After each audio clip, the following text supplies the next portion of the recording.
Hello மக்களே, எல்லோரும் எப்படி இருக்கீங்க? நான் இந்த வீடியோவில் காமிக்க போகிறது பாரம்பரிய வீட்டு மிளகாய் தூள் எப்படி அரைக்கிறதுன்னு உங்களுக்கு நான் காட்ட போகிறேன்.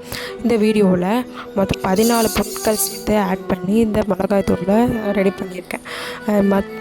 1 கிலோ மிளகாய், 1 கிலோ தனியா, இதை 2 நாள் வெயிலில் நல்லா காய வச்சுக்கணும். இது கூட கருவேப்பிலையும் சேர்த்து நீங்கள் காய வச்சுட்டா நல்லாயிருக்கும். ப்ளஸ் இதோட சுக்கு, மிளகு, சீரகம், சோம்பு, கசகசா, மஞ்சள் கட்டி, பெருங்காய கட்டி, காஷ்மீரி மிளகாய் தூள், கடலைப்பருப்பு, துவரம்பருப்பு, பச்சரிசி, குழம்பு கலர் கொடுக்கறதுக்காக காஷ்மீரி மிளகாய் தூள், பச்சரிசி, துவரம்பருப்பு, கடலைப்பருப்பு எல்லாமே சேர்த்து இதில் வறுத்து இது எல்லாத்தையுமே தனியாக வறுத்துக்கணும். மிளகாவும் தனியாக மட்டும் காய வச்சு வெயிலில் நல்லா காய வச்சு எடுத்துக்கணும். இதெல்லாம் சேர்த்து இப்போ சோம்பு, மிளகு இதெல்லாம் சொன்னல, இதெல்லாம் தனித்தனியாக சிம்மில் ஒரு பாத்திரத்தை வச்சு நம்ம எவ்வளோக்கு எவ்வளோ சிம்மில் வச்சு நம்ம வறுக்கிறோமோ அவ்வளோக்கு எவ்வளோ இந்த பொடி ரொம்ப நாள் கெட்டு போகாமல் இருக்கும், நறுமணம் மாறாமல் இருக்கும்.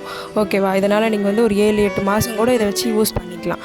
1 கிலோ மிளகா, 1 கிலோ தனியா அப்படின்னு ஒரு பெரிய ஃபேமிலின்னா ஒரு 6 மாதம், ஒரு சின்ன ஃபேமிலினா ஒரு 7-8 மாதம் கூட உங்களுக்கு வரும். ஸோ நீங்கள் வீட்டில் அரைச்சி வச்சுக்கிட்டிங்கன்னா இந்த குழம்பு மிளகாய் தூள் நம்ம எப்போ வேணால் யூஸ் பண்ணிக்கலாம். எந்த குழம்புக்கு வேணால் யூஸ் பண்ணலாம். கருவாட்டு குழம்பு, மீன் குழம்பு, முட்டை குழம்பு, மட்டன் குழம்பு, சிக்கன் குழம்பு, chicken gravy, chicken pepper chicken இதெல்லாம் சேர்த்து இதை செஞ்சிங்கனாவே இந்த குழம்பு மசாலாவே போதும். வேறு எந்த மசாலாவும் ஆட் பண்ணணுன்ற அவசியமே கிடையாது. ஸோ இது எங்கள் பாட்டி எங்கள் அம்மாவுக்கு சொல்லிக் கொடுக்க, எங்கள் அம்மா எனக்கு சொல்லிக் கொடுத்தாங்க. ஸோ அந்த ரெசிபியை நான் இந்த சேனலில் உங்களுக்காக ஷேர் பண்ணுறேன்.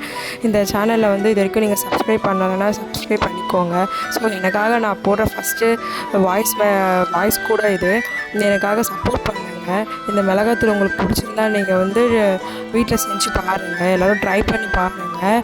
இது பாரம்பரியமான ஒரு மிளகாய் தூள். இது சுக்கு எல்லாமே போடுறதுனால நம்ம சளி தொல்லை எதுவுமே இருக்காது. ஸோ நீங்கள் எல்லா மசாலா இப்போ நீங்கள் கிழங்கு வறுக்கணும், ஃபிஷ் ஃப்ரை பண்ணணும், உருளைக்கிழங்கு பெப்பர் ஃப்ரை பண்ணணும், இதுக்கு எல்லாமே நீங்கள் மற்ற மசாலா போடணுன்ற அவசியமே கிடையாது. இந்த ஒரு மசாலாவே போடணும். ப்ளஸ் வெஜ்ஜுக்கு எல்லாமே சாம்பார், வத்த குழம்பு, தக்காளி தொக்கு இதுக்கெல்லாமே கூட நீங்கள் இந்த குழம்பையே ஆட் பண்ணி இந்த மசாலாவே ஆட் பண்ணி செஞ்சுக்கலாம். ஸோ இதை ட்ரை பண்ணி பாருங்கள், உங்களுக்கு பிடிச்சிருக்கும். மிளகாய் தூள் அரைக்கிறது மட்டும் இல்லாமல் இதில் நிறைய ரெசிபீஸும் போட்டிருக்கேன். உங்களுக்கு வேணும்னா நீங்கள் செக் பண்ணி பாருங்கள். உங்களோட சப்போர்ட் எனக்கு ரொம்ப முக்கியம்.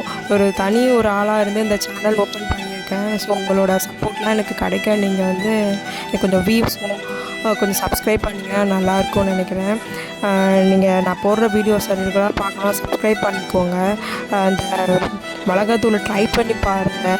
வெளியே மிளகாத்தூள் வாங்கி சாப்பிட்றது வீட்லேயே நம்ம அரைச்சி செஞ்சு சாப்பிட்றது நம்ம உடம்புக்கு ரொம்ப நல்லது.